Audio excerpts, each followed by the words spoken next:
Yo, yo. What up? What up?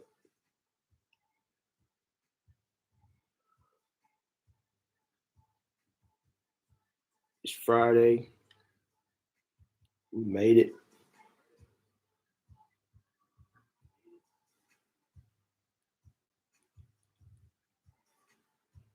So it is time to chill and chat for a little bit. It's a little late for me. Normally I try to do these earlier, but I was busy today. So that's how that goes.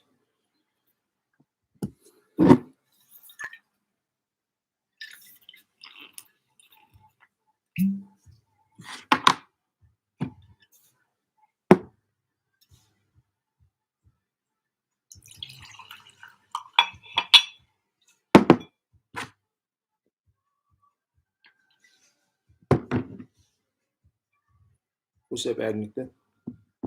What time is it in British Columbia there? Is it British Columbia, BC? That's British Columbia, right?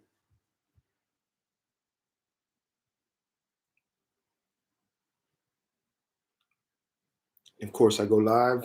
I got my whiskey. For anybody that's in whiskey, this one is called Larceny. It's not that great. I like it because I really like whiskeys, but if you're not really into whiskeys or you're just getting into whiskeys, this one is a little rough around the edges. It's not very smooth. But I do like it though. Okay, so it's going on 6 o'clock there as well. Okay, cool.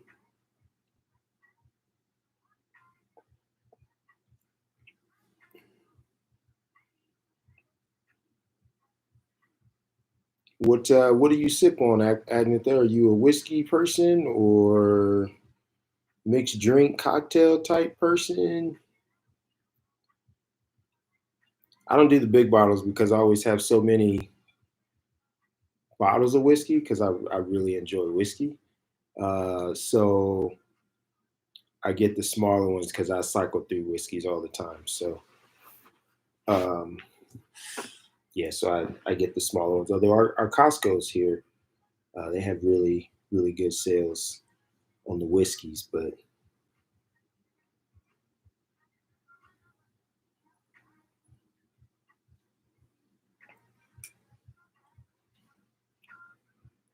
so yeah, it is. It's Friday. Week. Hopefully you guys had a good Thanksgiving if you celebrated Thanksgiving, or if not, you just had a good day yesterday regardless and ate a lot of food because that's really what the day is about. It's eating a lot of food. Okay, so you like a little bit of everything. Yeah, I'm a whiskey guy. I will do mixed drinks sometimes, but I really just prefer whiskey. I just really enjoy the taste of whiskey.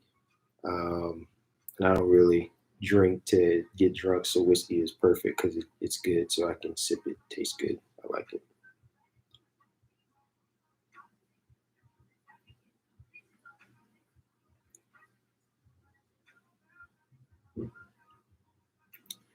Kelly, what country are you in?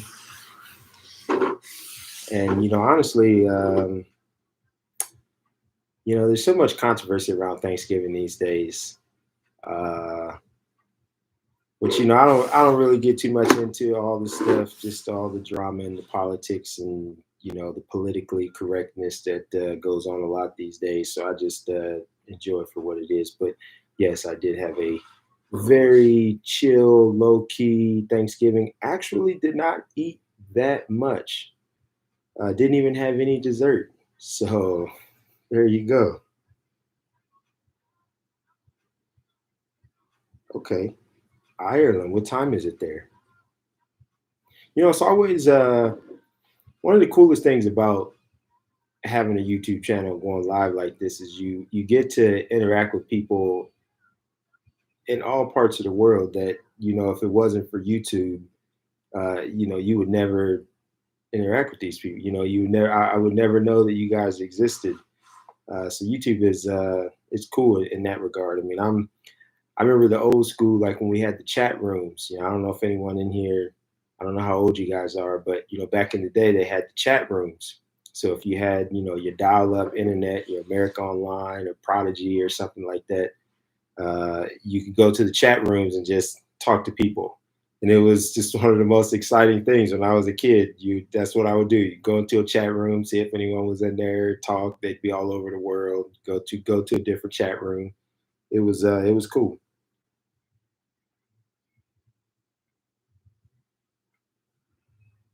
Have you ever had a beer and asked who stole most of the alcohol from the beer factory? um, I'm not sure if I understand that question, but I typically do, if I do beer, I typically do craft beers.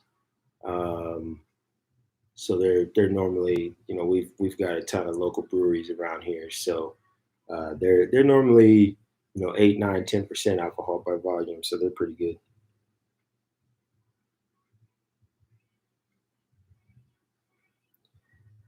Wow, Kelly, 2 in the morning, geez. So have did you live in America before you moved to Ireland, or have you always been in Ireland and you just have American friends? 2 in the morning, that's wild. Yeah, it just blows my mind. If it was 2 in the morning here, I'd be passed out.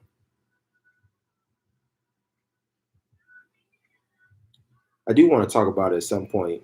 I'm going to talk about photography as a business because I feel like a lot of photography. Well, I should say that.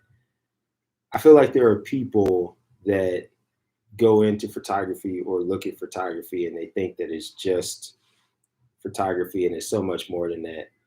And there's a couple Facebook groups that I'm a part of that sometimes I question why I'm a part of the groups because just the mindset of a lot of those people in there. And, that's not to say that like the way that I think is right or wrong. Like everybody has their way of how they think and everybody has their way of, you know, running their business and responding to their clients and stuff like that. But yeah, I just kind of want to touch on that. T to the M to the IDD. What up, boy? I'm late. I'm late today. I'm being like you, coming in here late.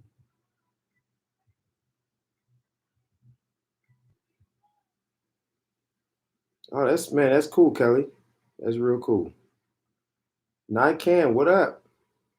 So I didn't even realize, Nican, that I didn't even put two and two together on your name until I was in AP's live yesterday. And when I was driving home, I heard him mention it, and I'm like, I never even like real talk. I thought that your name was Nikan because you just was saying that like you can with Nikon is what I thought you were saying. So I just thought you were like an avid diehard Nikon fan, and it didn't even cross my mind. Even after you were saying like that you had the 1DX and then the Nikon cameras, it didn't even cross my mind that like that was your name until I heard AP say it, and I'm like, it's crazy.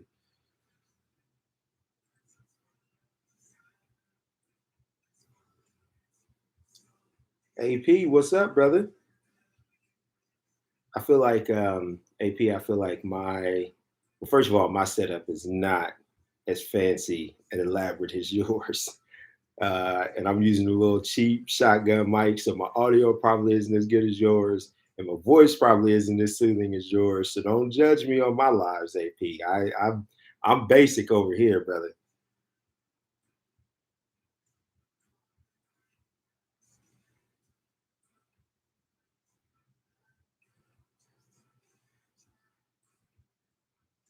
Yeah, Agnetha, I can't speak too much on the durability of Sony cameras like in great detail because I've never owned Sony cameras, but I definitely know people who have Sony cameras, and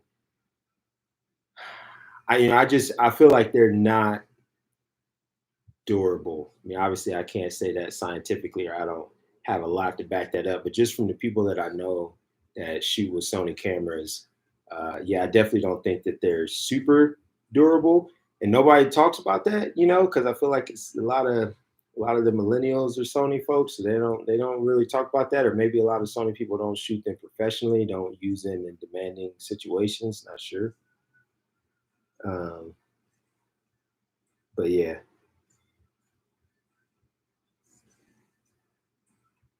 Yeah, no, no, AP, your setup is definitely something special.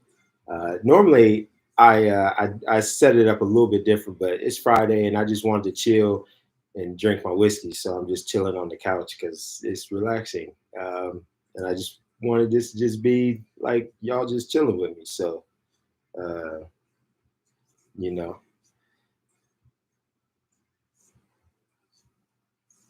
so yeah, I feel like. So let me backpedal, and I won't go into too much detail because it doesn't matter. But there's a couple Facebook groups that I'm a part of, and I feel like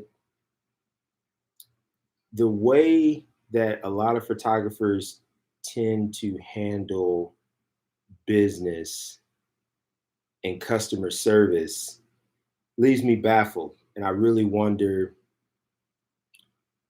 how much business they really get or how much more business they could be getting. So let me give you an example and just see what you guys think. Okay, so you have a client, do a photo shoot, you deliver the pictures, they see the photos, or maybe you don't even deliver them. Maybe you just send them the proofs and they got to pick their pictures. So you send them over, and they realize that something was wrong on their shirt. Maybe I don't even know, or there was something in the picture that they realized that they didn't catch during the shoot. You didn't catch it during the shoot, and they ask if you can fix that. They're like, "Hey, I don't know what you can do in Photoshop or whatever. Can you fix that?" And it's nothing like crazy. Like, it wouldn't be something that it's going to take you, 30, 40 minutes. It might be something that literally only takes you 2 minutes or 30 seconds or 5 minutes. Would you just fix it as if it just was a part of your editing, or would you charge to fix it? Now, again, keep in mind, like, it's not something that's a big deal. It's not something that's going to take you 30 minutes or anything like that, but it is something that you wouldn't normally do within the course of your editing workflow. So, in that regard, it is something extra, but it's not really that big of a deal. You could knock it out pretty quick. Would you just fix it at their request, or would you charge to fix it?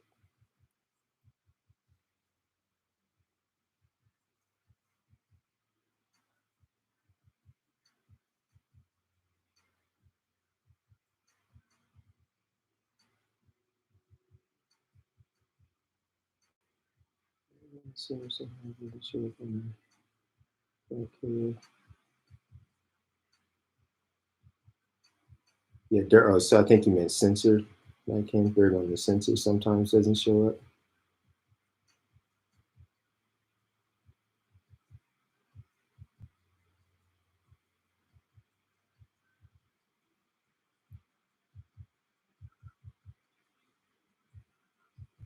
So I'm gonna wait just a second because I'm before I say what I think, I'm just curious. It's not gonna change what I think, but I'm just curious. if you guys would just do it.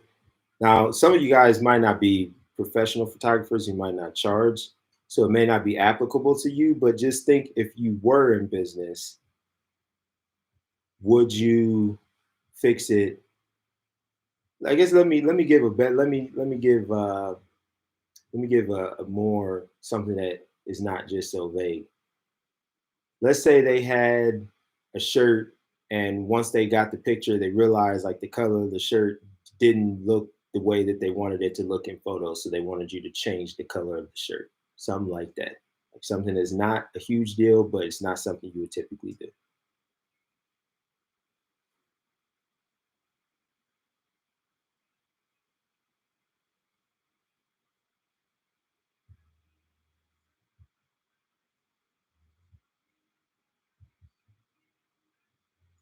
Something that the client expects you to originally sort out. Get cheap, but I would fix it for free. So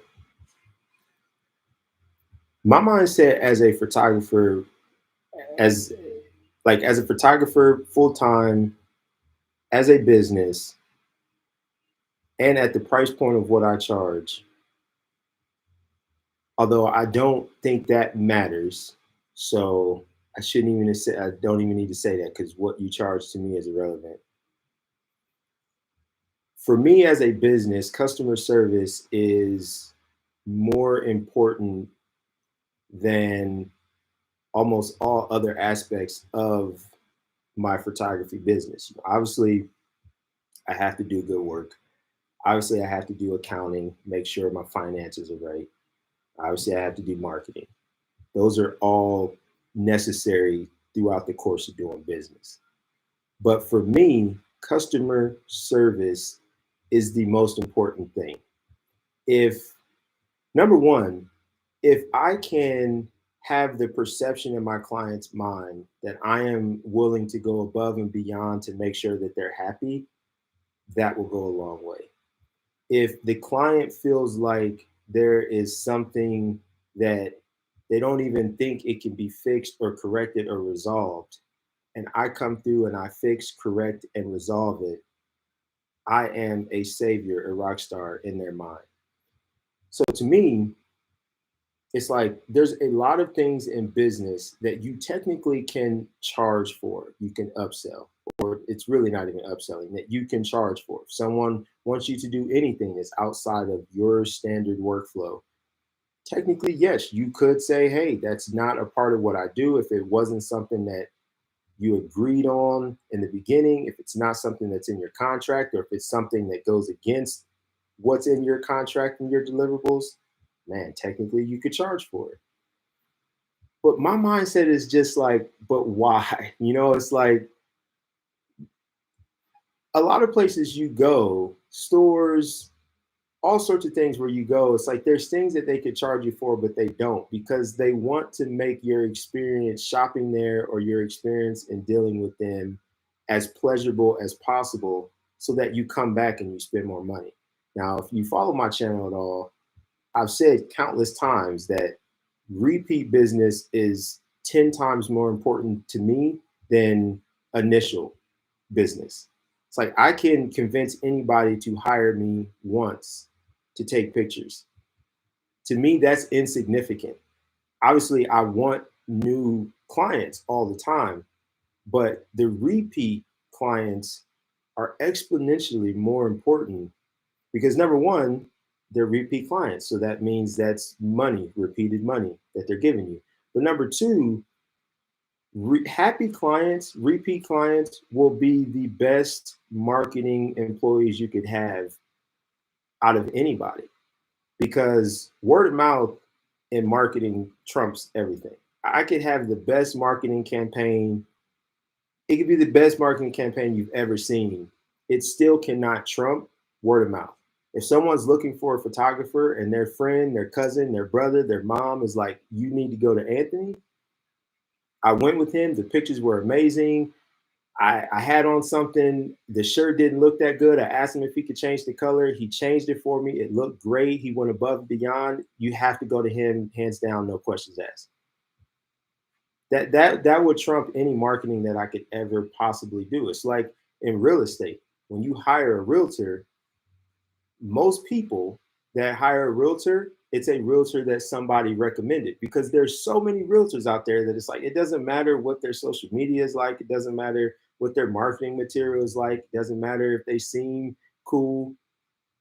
That word of mouth, someone saying, I have worked with this person, the experience that I had with them was amazing, you have to go to them. That's the person that you're going to try. It may not pan out, but that's who you're going to start with.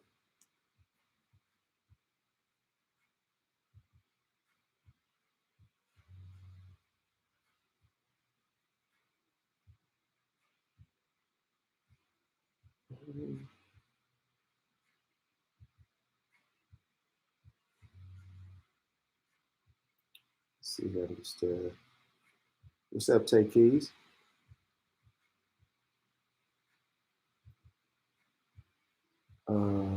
Yeah, so to me, it's like those are things that it's like you should do them. There was another incident where, and this was a while ago, a client had some pictures taken, and 6 months later, they reached out to the photographer. Don't know the situation, don't know if they lost the pictures, didn't download the pictures, don't know what the situation was, but they reached out to the photographer and asked if they could resend the pictures. Like they didn't have them, they needed them that day.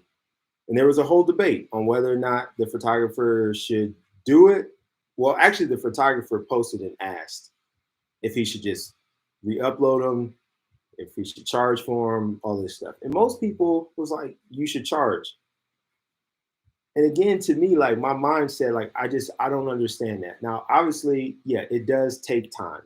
So a few things. Number one, should the client have downloaded them? Yes. Should the client have backed them up? Yes. Should the client have these pictures? Yes. Should they be needing to hit up the photographer 6 months later asking if they can re-upload the photos? No, they should. But all that aside, it does take time to re-upload photos, no doubt. But if your client is hitting you up 6 months later and they need those photos, they're hitting you up for a reason. Obviously, they need those photos for whatever reason. They need those photos. You have the opportunity to be the savior, or you have the opportunity to nickel and dime. That's the way I look at it. Now, obviously, I'm clearly in the minority because a lot of people was like, you should charge for it. And it's like you can charge for it. You know, it's like in your contract, you tell them exactly what to do through communication. You tell them what to do in your contract. You may say, hey, I only retain the photos for 2 months, whatever the case may be. So obviously you could charge for it, but again, it's one of those things where it's like I had this happen. I did some headshots for a dental office, and I sent the stuff, and months later, I mean, I don't even. It was almost a year, I think, later. The main person hit me up, super apologetic, was like, I can't find the pictures. Uh, would you by chance have them to where you can resend them? And I keep all my pictures. I keep everything, you know, even if in the contract, you know, I say, hey, I may not, so you should download that stuff. But for the most part, I keep everything. I'm like, yeah, no problem. I was already on the computer anyway. It took me, seriously, took me 5 minutes. Could I have charged? Yeah. But it took me 5 minutes, and she was so thankful that I, number one, had them and that I was able to get them to her that fast. And since then, I've done more work for her. Now, it's not to say that if I would have charged her, I wouldn't have got more work, but it definitely makes it a lot easier when she needed me and I was there for her. To me, that's customer service. It's like I don't feel the need to try to nickel and dime for everything. Like I don't need to try to charge for every little thing. I think that's just not good in business, and it just leaves a sour taste in people's mouths. Like nobody likes to feel like you're nickel and diming them, charging them for every little thing. Even if you can, it's just not a good look.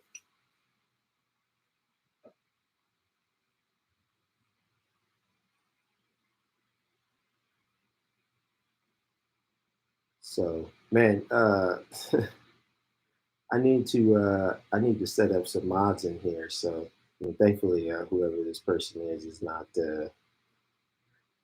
not putting in. It might be a real person, but like the names would be in here sometimes. So yeah, let me get caught up. I got to do better with these lives because I start talking, I get going, and then it's hard for me to talk and then keep up with the conversation. But I don't be wanting to feel like I don't want to feel like I'm like lecturing y'all or like this is a class or something. Like I uh, I want it to be interactive. So out of curiosity, how many people in here are professional or well, I don't like using the word professional because that's debatable. How many people in here do photography as a business to make money versus how many are just hobby or you just do it for the passion?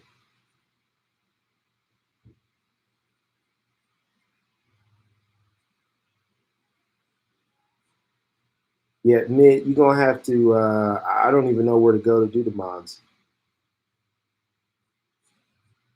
Yeah, if one of you guys will have to tell me where to go to even do that. I've never seen it. I've never looked for it, but I've never seen it though. Like it didn't just jump out at me. So Mid or Keys, y'all have to tell me where to go to do it. I'm assuming it's in the settings somewhere or something.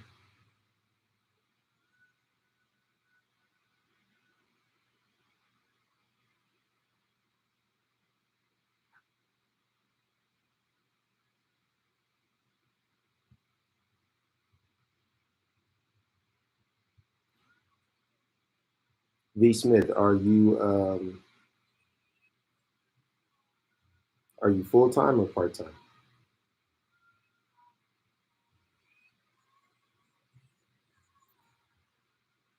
Agnetha, working on becoming a pro photographer, starting with film, then upwards to DSLR, then mirrorless.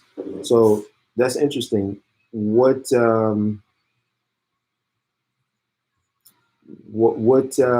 has made you want to follow that path? Where you want to the film? I understand, but why the DSLR?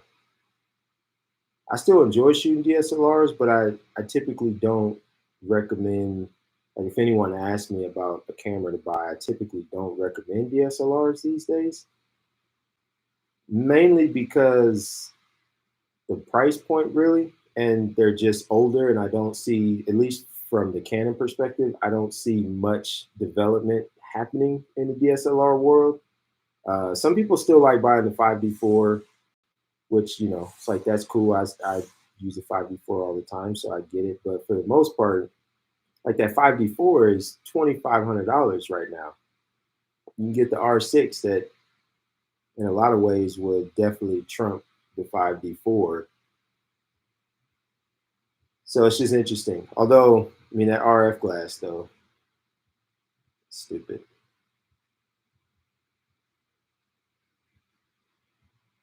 Part time. V Smith, what do you shoot? Portrait, landscape, wedding, events,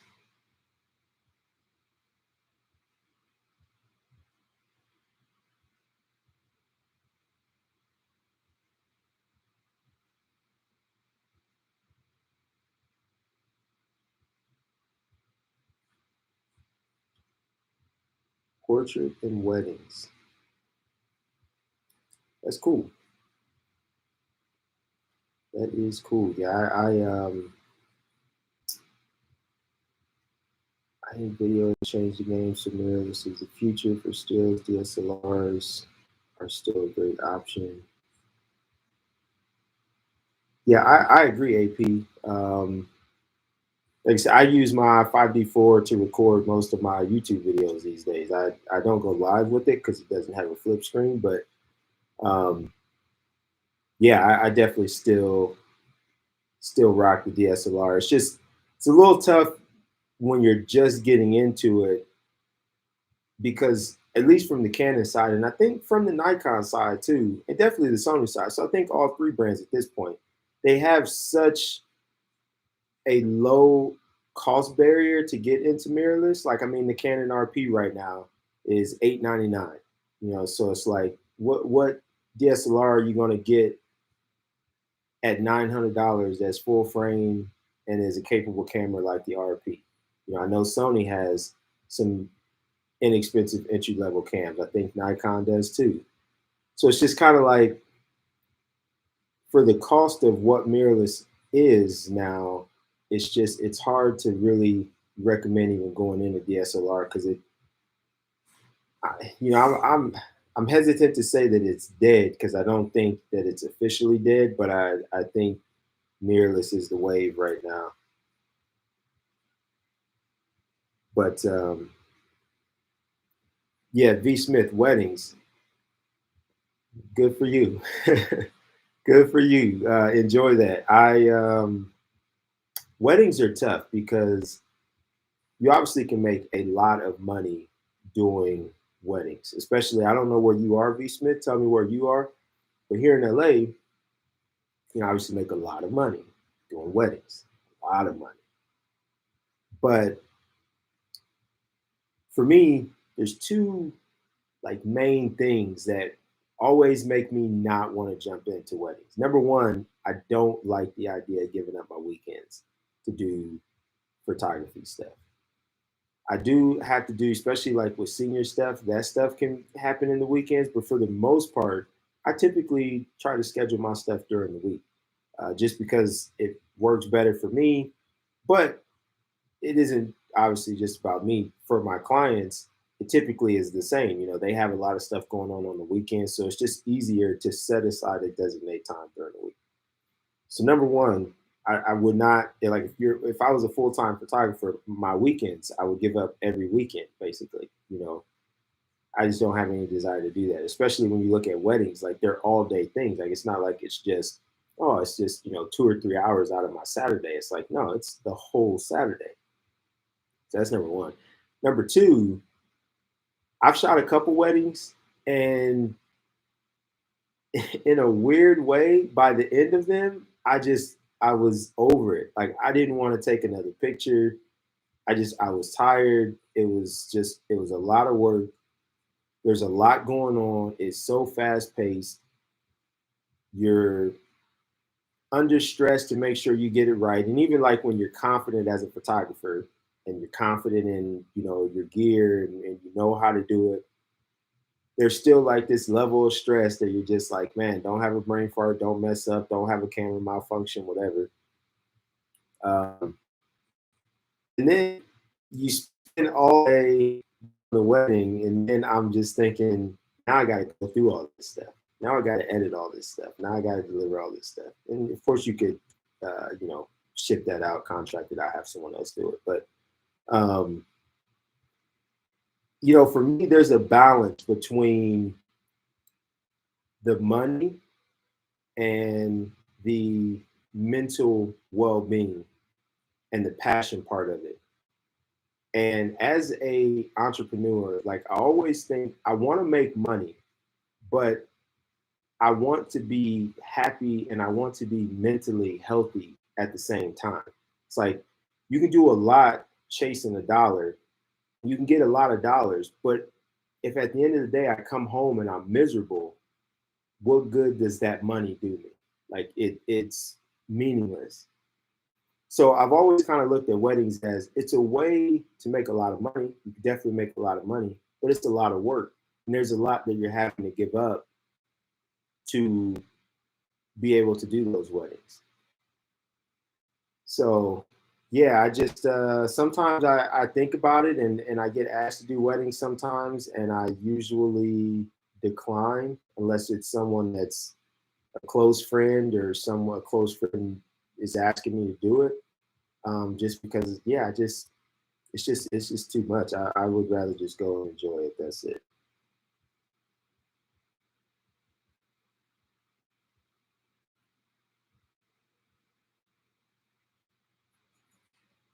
B. Smith, Northeast Florida. How's the weather down there?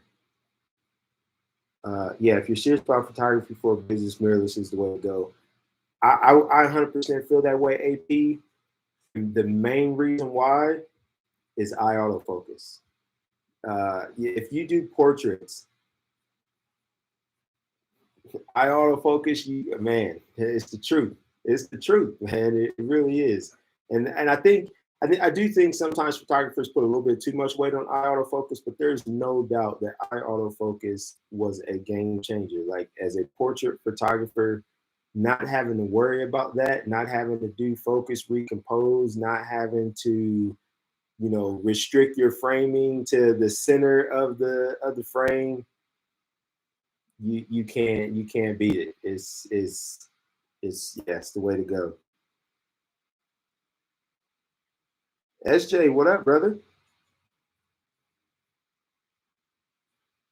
Yeah, I'm definitely late live late today.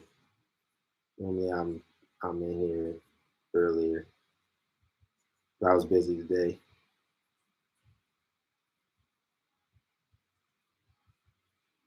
So hopefully everybody had a good Thanksgiving. If you celebrated Thanksgiving,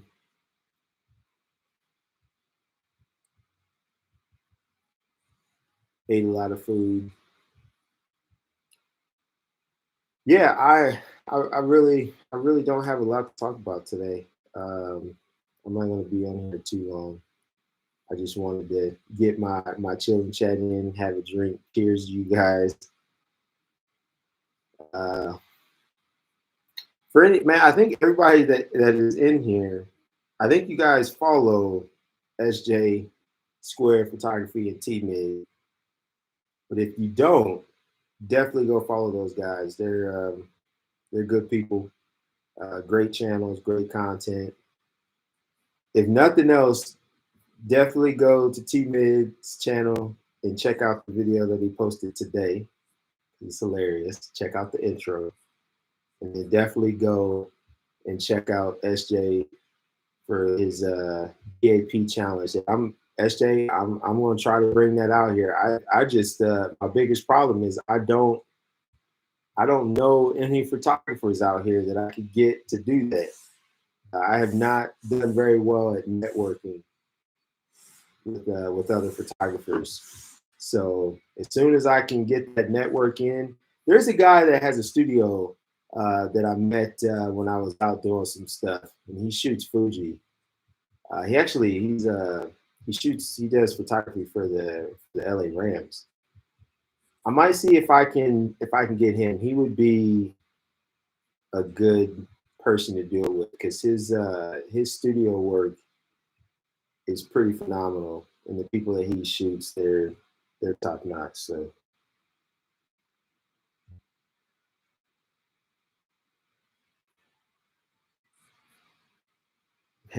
yeah, I don't even I don't even know any photographers to hit up. I just got to start reaching out to people.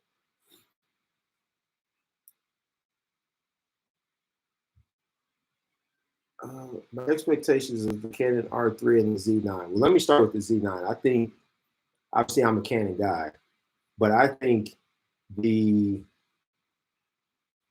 I think the Z9 on paper is a great camera, and I think it's going to pan out to be pretty daggone good. Now, it may not live up 100% to the hype, that's to be seen. But I think on paper and at the price point, that's the thing where I feel like Nikon hit a home run is at that price point. Like for everything that camera offers, and for that to be their flagship camera, and for it to come in at $5,500, that was a home run to me. Like I feel like that Canon or Nikon, hats off to them on that one. Like I think they rocked it with that. The R3, apparently the R3 people could pick it up today because I've been seeing a lot of posts with people having the R3. There was one post that I saw where the guy said the autofocus was the best autofocus he's ever seen in his entire life. That's yet to be seen as well. But I wanted the R3. I wanted the R3. I really did. But the price point, I couldn't bring myself to drop the $6,000, especially having the R5. And I really just looked at the R5 being 39, the R3 being $6,000. What even on paper, is the R3 offering that's essentially worth 2200 bucks. And I mean, by all time said and done, I mean, it had been a $7,000 purchase with tax, having to get a CF Express card, having to get a second battery. So I really was just looking at, what did it offer? And for me, it was a really tough sell because I specifically bought the R5 over the R6 because I wanted the megapixels for cropping, for the ability to crop. So with the R3 being the 24, whatever it is, that was already a hard sell. But then when it came out and it was $6,000, it's like, dang. Then when the Z9, that price came out, and I'm like, dang, it made it even worse. I think the R3 is going to be a great camera. I'll be interested to see how current 1DX owners, if they transition to that. Like, I know they're supposed to be, we're talking about bringing out this R1 that I don't even want to know how much that's going to be. But yeah, I think it's like these days it's hard to get a bad camera.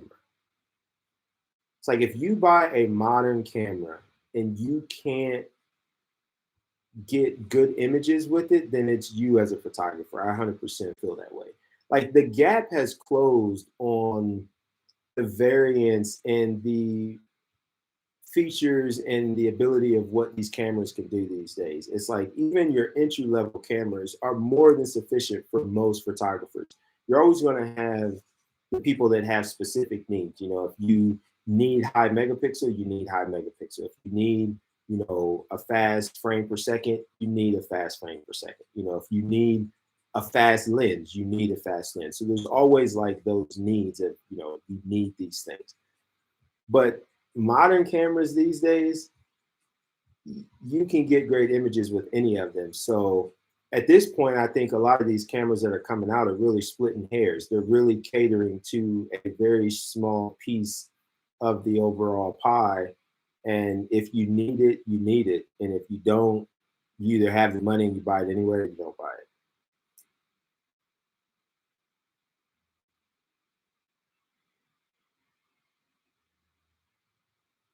Would I switch to the Z9? Mid. When that D850 came out, I almost sold all my Canon stuff to get that D850. So to answer your question, would I switch to a Z9? If something happened and I lost all of my Canon gear and I had to start over, I would entertain it. I would 100% entertain it. Would I sell all my Canon stuff to switch over to Nikon? No, because I love Canon. Like I love like the same way that the Nikon people feel about the Nikon colors and the straight out of camera stuff. I feel that way about Canon. And obviously, color science and all of those things are all subjective. And what you like is what you like, and that's cool. Unless you're Sony. Sony colors are terrible. No, I'm not gonna bash Sony. I think Sony colors are better now. They were terrible back in the day. So yeah, I love Canon. I really do. I love the ergonomics of Canon cameras. I love the button layout. I love the menu structure. I love Canon glass. Like I love everything about Canon. And as a professional, what I love most is their professional service. And especially being here in LA, it's really nice because if I need something, I can drive there. I can drop things off and pick them back up. I can get loaners, whatever I need. So, from that regard, I love Canon. But if I had to start over, I would entertain the Z9 and I would definitely entertain jumping into the Fuji ecosystem. I'm very intrigued by Fuji cameras. I really love the look of Fuji cameras and I love how small they are, which is weird to me because I love my Canon cameras with the grips because of how big they are. So it's weird that the small Nikon cameras intrigue me, but they do for some reason. So I would entertain one of those two. I mean, I love Canon, but if I had to start over, like that would be a good time just to try something different because you just never know.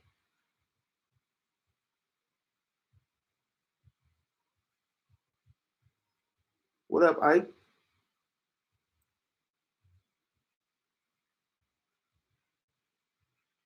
Yeah, definitely.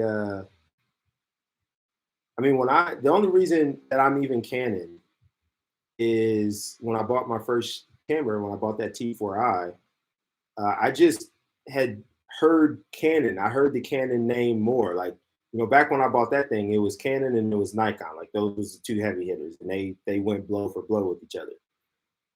I just knew Canon. Like I had some Canon point and shoots. Like Canon was the name that I knew. So when it came down to buying a DSLR, I just went with the Canon one. That's literally the reason why I went with Canon. And then, once you get into the ecosystem, it's hard to bounce it after that point.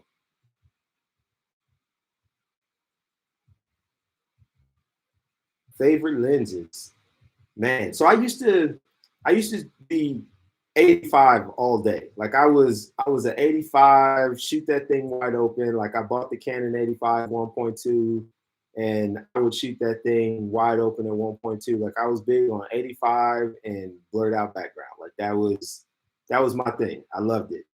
And it was cool for a while, but then once it kind of started changing before this, but once Apple brought out the whole portrait mode thing, at that point, that's where like I completely transitioned away from doing everything wide open. Because at that point, I was just like, now, obviously, as photographers, we can look at an iPhone image in portrait mode versus a DSLR or mirrorless with the fast lens. Like we can tell the difference, but a lot of clients can't. So when the iPhone came out with that portrait mode, as a business, I was just like, I don't want people to look at my work and think that it's some iPhone picture in portrait mode. So I realized that I needed to transition to not always shooting wide open. Obviously, I still shoot wide open if I just want to creatively or if the background's a mess. But so I shifted away from 85. I'm more of a 35 guy now. I love my Sigma 35 art. That is, I love including more in the scene because it challenges me as a photographer. It's like if I'm including more of the scene, I have to make sure that that scene is helping me tell the story. It has to be cohesive. So it stretches me as a photographer. Now I can't just rely on, this narrow field of view and blurring out the background. That's easy. Anybody can do that. Shooting wide and including more, now I got to be more thoughtful. I have to actually think about things. I have to compose things in a way that makes sense. So I would say 35 is my favorite right now. I definitely still like the 85. I like my 70-200. I surprisingly have never had a 24-70. So yeah, sometimes I kind of wish I had one, but yeah.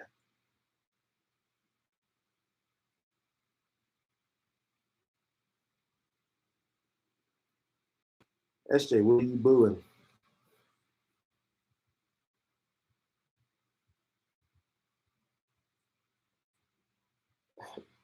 Man, Nican, that's a sad story there, brother.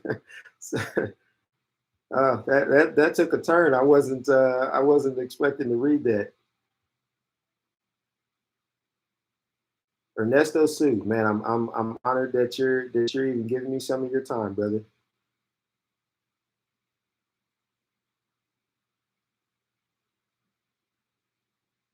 My biggest issue with Sony cameras, and I don't think that it's changed. My biggest issue with Sony cameras is that they don't fit in my hand. Like it doesn't matter how good they perform, they just don't fit in my hand. They're small. The grip that you hold on to, there's nothing there. And I was at CES, man. It was probably 3 years ago, 4 years ago now.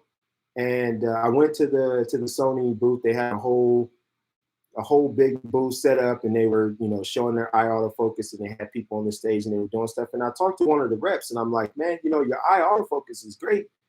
At the time, I really hadn't used Sony cameras, but I was just like, the cameras are great, but they don't feel good in the hand. Like that, like it was to the point where, like, if this was the lens, like my knuckles were hitting the lens holding it. So it just wasn't comfortable to hold it. And the guy was like, yeah, we've got a lot of complaints about that and we're looking into it. We're going to change it.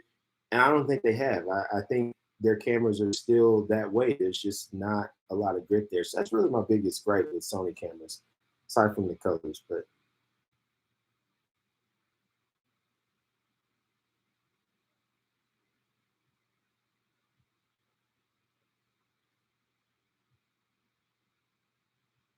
35, yeah, I definitely still rock the 85 a lot for portrait stuff. I usually do a 35-85. Like that's like my favorite combo if I'm doing dual camera, or really just when I just shoot like portrait stuff in general. Like if I do like senior stuff, I'm usually 35-85.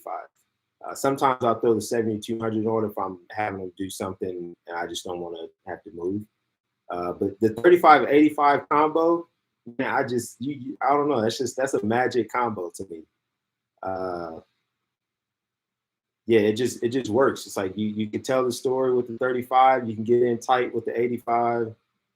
It's just the best of both worlds to me. But yeah, it's all personal preference though.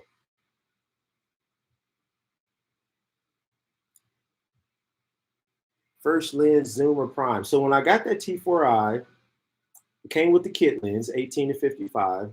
Actually, it was the kit. It was the T4i, the 18-55, and the 55-250. Still have them both. Thought I was, man, those lenses, I thought they were great. The first lens that I picked up after that would be what you would guess. It was the Nifty 50, the 50 1.8 plastic fantastic. And then from there, after I had the 50, I think that's when I picked up the 60 classic, and I bought a used 24 to 105 f4. And I used that for a while. And then after I bought that 24 to 105, that's where like the bug kicked in and I just started buying stuff. And I think the next lens I bought after that was the 85 1.8. And I fell in love with that. And then I think I picked up the 135 f2 because I was getting into portraits heavy, and I had read that that was just like the golden lens. So I got the 135 f2. So yeah, really, for the most part, I'm more of a prime guy. I use Zoom sometimes, but I like things that push me as a photographer because I get comfortable, and so when I get comfortable, then everything is like the same. Like I'm not stretching myself. I do the same thing. I fall into a routine. Like I'm a very routine person. So when I'm using Zooms, I just find that I get lazy and I don't really focus on compositions, and I kind of just zoom in and out, and whatever I get is what I get. I don't like that. So I typically shoot with primes just so that it forces me to do different. Because like if I'm having to move to frame my subject different, then it makes me think about everything. Whereas if I'm just literally sitting in the same spot and I'm just racking the zoom in and out, I'm not thinking. I'm just, the only thing I'm thinking about is making sure that they're in the frame. That's it. So I like primes just because they push me. And it's like, I understand my weaknesses as a photographer, and one of those is when I have zooms, I get lazy and I don't put in that effort. So I try to combat that.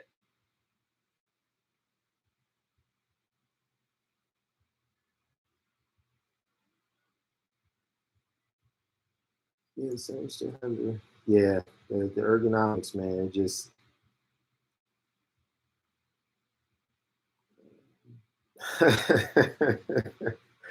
Agnes, man, I haven't thought about a Walkman and I don't even know how long. Holy, a Walkman. That makes you think. I had a Walkman. We're gonna go down memory lane. I think most people in here is probably pretty old enough. You had the Walkman. I don't know what CD players you guys had, but I had the man. Now I'm drawing a blank. I want to say it wasn't. I think it was Discman because I think it was a Sony one. It was a Discman, but that thing was, man. It was literally like this thick, and you knew you had a good CD player. I know I'm on a tangent. Bear with me, but you knew you had a good CD player by how much anti-skip you had. So if you went and got those cheap ones, they either wouldn't have any anti-skip or it was like a 3-second anti-skip. If you had the CD player that had like the 10, 15, 20, like at one point, like I had like a 30-second anti-skip. That was you had something special by how much anti-skip you had.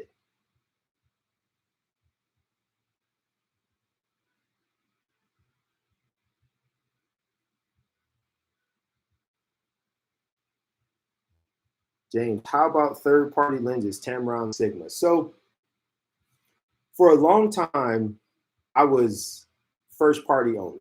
Like in my mind, back in my earlier days, like I just always thought like you had to have first party lenses. And at the time, like back in 2013, 14, 15, uh, Sigma and Tamron lenses weren't that good. Like Tamron lenses definitely like the autofocus with Tamron lenses wasn't good. The color rendition wasn't that great. Contrast was lacking. Like Tamron lenses really were not that great. I really don't see a lot of these lenses now, but Takina was real big back in the day, and their lenses were so. Sigma, like they didn't have the art line. Well, they did have the art line, but it wasn't as expansive as it is now. Um, so yeah, back then I was like, man, you gotta have first party only. Then I bought that Sigma 35, changed my mind.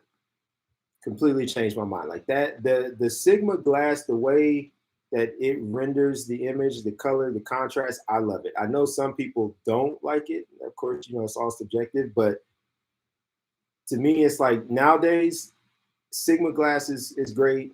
Tamron glass is really, really good. Like I've not shot with it, but I've definitely watched enough and seen enough where people, I mean, the Tamron glass seems great.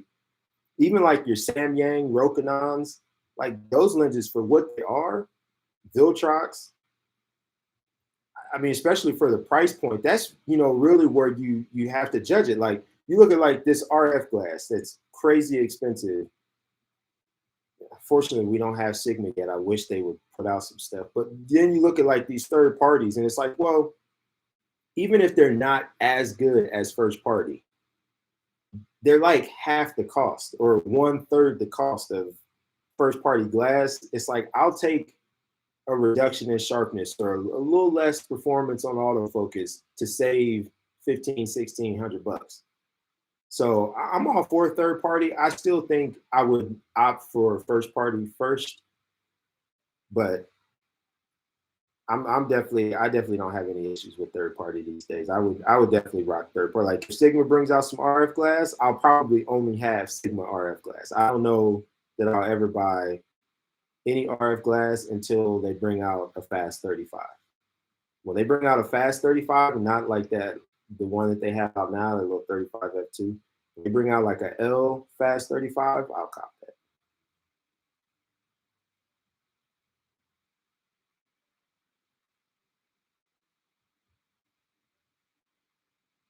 Ned, I know you joking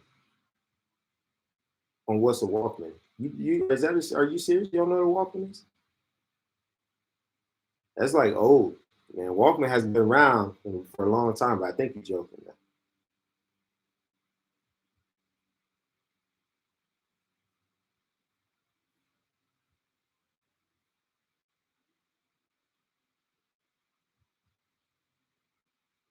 Oh, good. Hey, Ernesto, man, I appreciate you coming through, brother. Yeah, those the Sigma Tamron, it was definitely bad back in the day, but now, which from it really is good that this stuff is good because it well, I don't know that it's really helping me with this RF glass, but in general, it does help bring the cost down of first party glass because when there's third party alternatives that are really good and a lot of people are flocking to those, it does put the pressure on your Nikon, your Sony, your Canon to at least be somewhat competitive. And that's probably why Canon is making it hard for Sigma to bring out some RF glass because they already know they're busting us over the head for that stuff.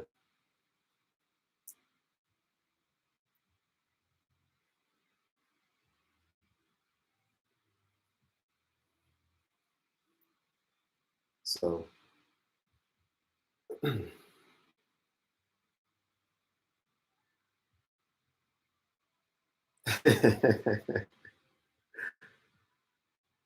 Yeah, man, my Sigma glass, that was the Sigma glass. I have a love-hate with Sigma, and I don't too much now with the mirrorless, but when I was shooting the Sigma on my DSLRs, the focus, man, you prayed every time I shot with that thing. I remember I be going on tangents, y'all. Bear with me. I remember I did a senior session and I was dual shooting. I had my 35 and I had my 85. And like when I would get Sigma glass, because I'm a nerd and I'm detail oriented, I would get that Sigma glass. I would spend 2 or 3 hours adjusting the focus. Like I would have the Sigma dot, and I would check every like focal distance. I mean, it was crazy how much I had spreadsheets, everything. So before I did this session, I put in all this work, and I thought I had the focus down in my testing. Like everything was tack sharp. I'm like, bet I'm good.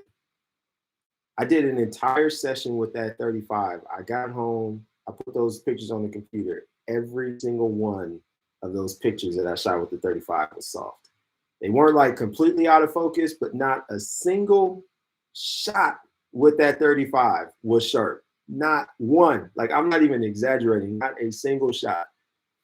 So at that point, I was kind of like, I can't use this Sigma glass because I cannot be on a paid session and use this glass and I'm not getting sharp images. And that was the thing. I don't know how it was on other brands, but Sigma and Canon just did not play well. And it's like when it hit, it was razor sharp, but it was a crapshoot on if it was going to hit and if you was going to get tack sharp stuff. And it's like you had to take so many images and hope that you got a good one. So I was kind of like, for that reason, I was like, man, I love this Sigma glass, but I hate the Sigma glass and I'm not going to use it.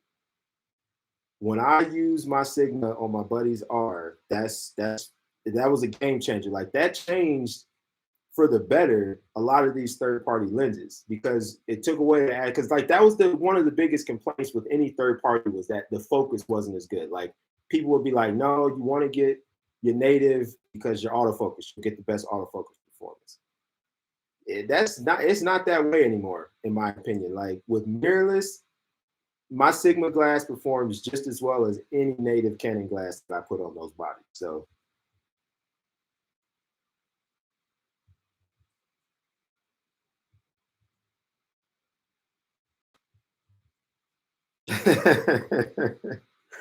hey, man, like it be like that sometimes though, man. You know, you get the body and then you don't have no money to put no glass on it. You gotta fake it till you make it a little bit. Whatever works. I mean, the good thing is, you know, most clients aren't gonna really know the difference. So, you know, we get hung up on it and we have the look that we want to have, but most clients shoot with that Viltrox, that Samyang. Why those Samyangs? I think a lot of those are manual focus. I don't know how people are shooting with manual focus. I wouldn't. That would be like driving a manual car. It's like I don't want to do that. It's just too much extra work.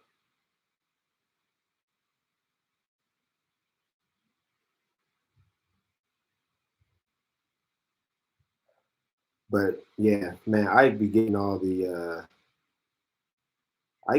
goods. I'm trying to get on your level and have some companies send me some stuff, but I need about 150,000 more YouTube subscribers before I get there though.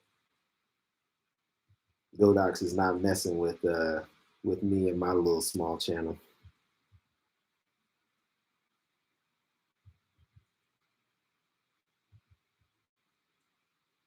Yeah, that's a good point.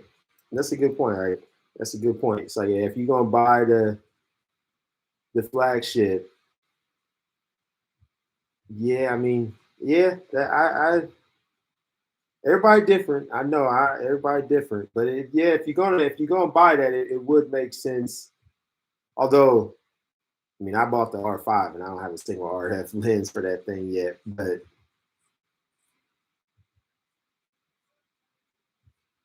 yeah, people just like to have to be able to say like, oh yeah, I got the Z9 or I got the R3 because that's what the internet cares about.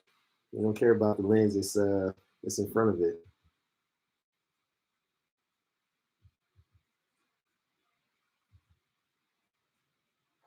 So yeah, it's dinner time for me, guys. So I am going to get off here. But real talk, I highly appreciate y'all being in here. Like every time I do a live, and I don't even like when I do these lives. Like I honestly, I really like if there was no one watching the live, I would still just sit here and talk because I talk. Y'all obviously y'all know that I talk a lot. But for anybody that comes in, man, and just listens to me ramble and talk for real, like I appreciate that. Like I really do. Bottom of my heart, I appreciate that. And it's cool to be sitting on my couch, but you know, feel like y'all here too. So that's cool. So I appreciate you guys tuning in. I'm gonna try to obviously I do these chats every Friday, but I wanna start having a little bit more structure so I'm not necessarily just rambling. Today I just was so busy I didn't even have time to think about what I would want to talk about, but I still wanted to go live. So yeah, I appreciate you guys tuning in. Like I said, go follow SJ, go follow T-Mid. I'm sure all of you guys follow Ike, but if you don't, go follow Ike. Although Ike, you haven't been putting out no videos lately, though. You need to put out more videos. I miss seeing my Ike videos. You putting out the reels and the stories, but I need some videos. I saw your teaser coming soonish. Maybe sooner than later.